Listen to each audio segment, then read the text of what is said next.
YouTube ప్రేక్షకులకు నా యొక్క నమస్కారాలు. ఈరోజు నేను మీకు మరుగుమందులో అతి ముఖ్యమైన చెట్టుని మీకు పరిచయం చేయబోతున్నాను.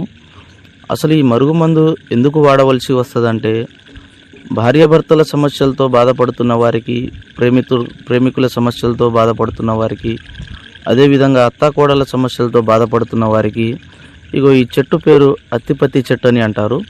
ఈ అత్తిపత్తి చెట్టు పేరు అదేవిధంగా ముట్టుకుంటే ముడిచిపోయే చెట్టు అండి. చూడండి, ఈ విధంగా ఈ చెట్టుని ముట్టుకుంటే ముడుచుకుంటుంది. ఈ చెట్టుతో తయారు చేసే మరుగుమందు తినే దాంట్లో కానీ, లేకపోతే వాళ్ళు వేసుకునే బట్టలకు కానీ, చెప్పులకు కానీ, శరీర భాగాన ఎక్కడైనా పూస్తే చాలండి. ఈ చెట్టు ఎలా అంటుకుంటుందో మనిషి కూడా అదేవిధంగా మనిషికి అంటుకొని పోతారండి. ఇది చాలా శక్తివంతమైన మరుగుమందు. చాలామంది మరుగుమందు అని ఏదో ఒక మందు పెట్టి సైడ్ ఎఫెక్ట్కి గురవుతున్నారు. తీసుకునే ముందు చాలా